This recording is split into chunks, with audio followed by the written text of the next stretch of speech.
Hello students, स्वागत है बेटा आपका एनसीईआरटी इन्फोबाइट्स के नेक्स्ट वीडियो सेक्शन में।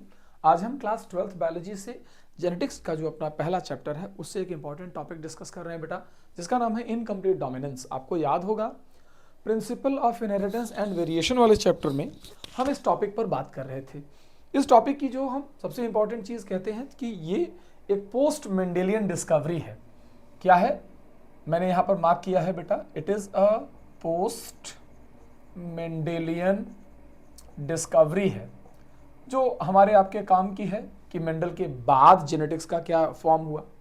इनकम्प्लीट डोमिनेंस को हम पार्शियल डोमिनेंस या कई बार हम इसे ब्लेंडिंग इनहेरिटेंस भी कहते हैं। तो ये दोनों वर्ड्स भी आपको याद रहेंगे तो आपका काम थोड़ा सा आसान हो जाएगा। ब्लेंडिंग इनहेरिटेंस का मतलब होता है बेटा ब्लेंड हो गया हो, मिक्स हो गई हो चीजें।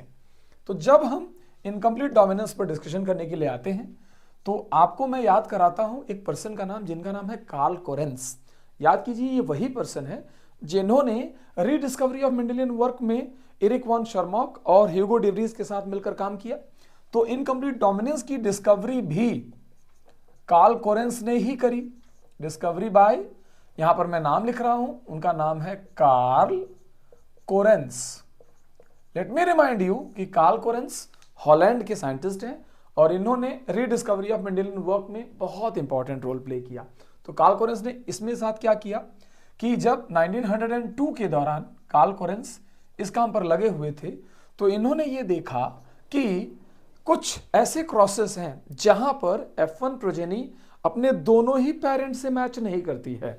सो डेफिनेशन इनकम्प्लीट डोमिनेंस की सुनिए, यहां पर जो F1 प्रोजेनी है does not matches with any parent. अगर F1 प्रोजेनी दोनों ही पेरेंट में से किसी भी पेरेंट से मैच ना करे बेटा, तब हम इस सिनेरियो को, इस सिचुएशन को क्या कहते हैं, इनकम्प्लीट डोमिनेंस कहते हैं, यानी कि ब्लेंड हो जाए। हमने जब इसकी डिस्कवरी की बात करी थी तो हमने ये बताया था कि कार्ल कोरेंस का जो एग्जाम्पल है जिसमें उन्होंने ये डिस्कवरी करी, उन्होंने इसे खोजा मिराबिलिस जलापा में। कहां देखा इन्होंने इसे, मिराबिलिस जलापा के अंदर देखा बेटा। Mirabilis jalapa is also called as 4 o'clock plant. इसे हम 4 o'clock प्लांट कहते हैं। अरेबियन लैंग्वेज में इसका नाम है गुलेबांस। तो इस बात को भी थोड़ा सा ध्यान रखना, जहां पर बांस मीन्स गार्डन होता है, गुल मीन्स ब्यूटी होता है, तो गार्डन की ब्यूटी के तौर पर हमने मिराबिलिस जलापा का नाम याद रखा है। ये डिस्कवरी हमें एक जगह और भी मिली है, एक एग्जांपल और भी आपको याद रखना है, दैट इज स्नैपड्रैगन। स्नैपड्रैगन में भी आपको ये बात मिलेगी, स्नैपड्रैगन जिसे कि डॉग फ्लावर कहते हैं। और इस प्लांट का जो बॉटनिकल नेम है वो है एंटेरहेनम मेजस। एंटेरहेनम मेजस याद रखिएगा आप। ये वो प्लांट है जिसके अंदर आपको इनकम्प्लीट डोमिनेंस में कुछ बातें खोजने को मिलेगी। अब आइए प्रोसेस को समझते हैं कि प्रोसेस में जो ये लाइन आपने लिखी है, does not matches with any parent, इस बात का क्या मतलब है, व्हाट डज दिस मीन। तो मैं ये आपको पहले ये समझाने की कोशिश कर रहा हूं कि ये स्नैपड्रैगन के अंदर कैसे हमने ये बोला कि किसी भी पेरेंट से मैच नहीं करता। तो इस क्रॉस को समझिए। जैसे मान लीजिए मैंने आपसे बोला कि ये दो पेरेंट हैं, एक तरफ मैंने बोला कि एक मिराबिलिस या स्नैपड्रैगन, दोनों में से कोई भी ले लीजिए, रेड फ्लावर का पेरेंट है। इसका फ्लावर किस कलर का है बेटा, रेड फ्लावर है। इसका क्रॉस आपने कराया एक व्हाइट फ्लावर पेरेंट के साथ। मैंने मेंडेलियन कन्वेंशन को ही फॉलो करते हुए एक तरफ लिख दिया कैपिटल आर, तो दूसरी तरफ लिख दिया capital R small are.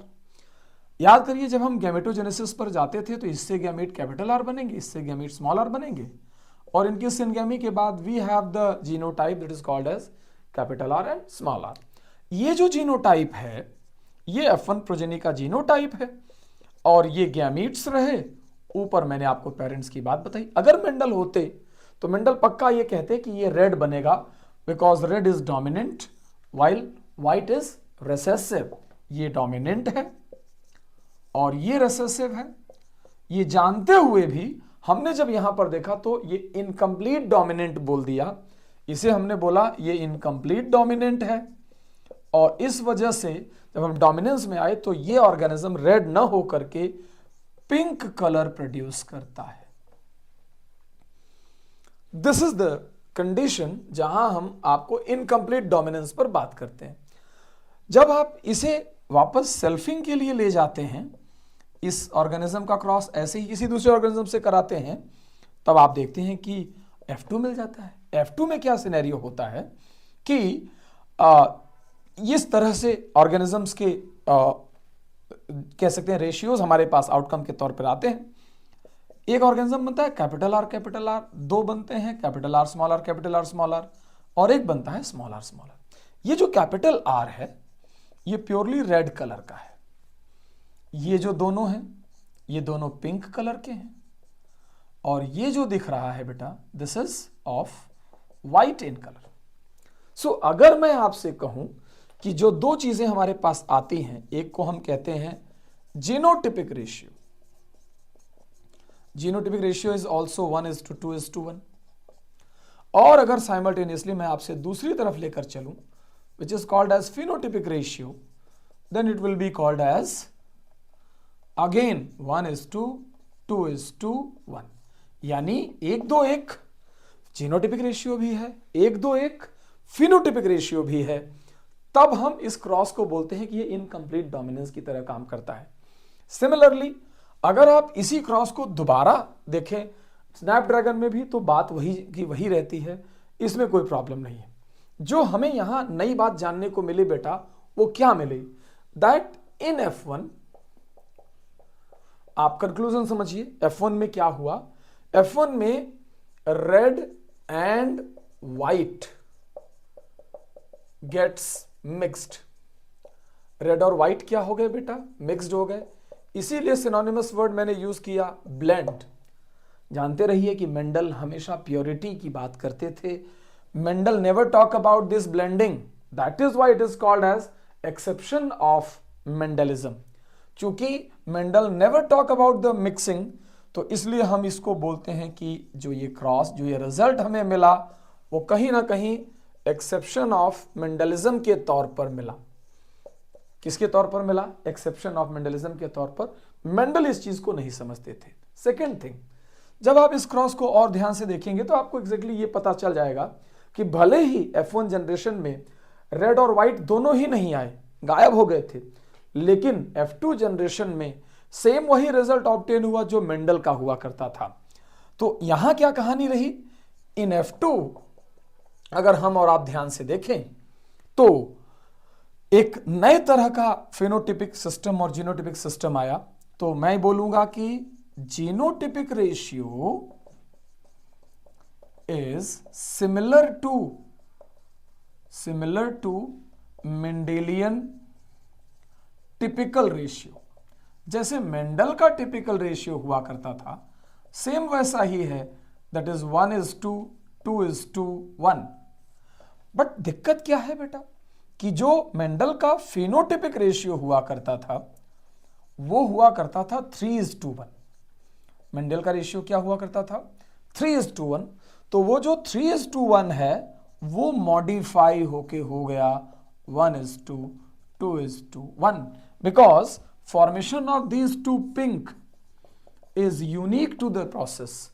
Red और व्हाइट तो एक होमो डोमिनेंट पेरेंट एक है, साफ साफ दिख रहा है। दूसरी तरफ ये देखिए होमो जाइगस रेसेसिव पेरेंट है, ये भी हमें दिख रहा है। लेकिन अगर हम ध्यान दें कि ये दो पिंक हैं, ये मेंडलिज्म में तो कभी नहीं आए थे लेकिन यहां पहली बार आए। तो अगर कोई आपसे पूछे डिफरेंस क्या है तो आप बताएंगे फिनोटिपिक रेशियो, मार्क कीजिए इस बात को। लेकिन अगर कोई पूछे सिमिलरिटी क्या है मेंडलिज्म से, तो सिमिलरिटी में मार्क कीजिए कि जीनोटिपिक रेशियो दोनों का एग्जैक्टली सेम है।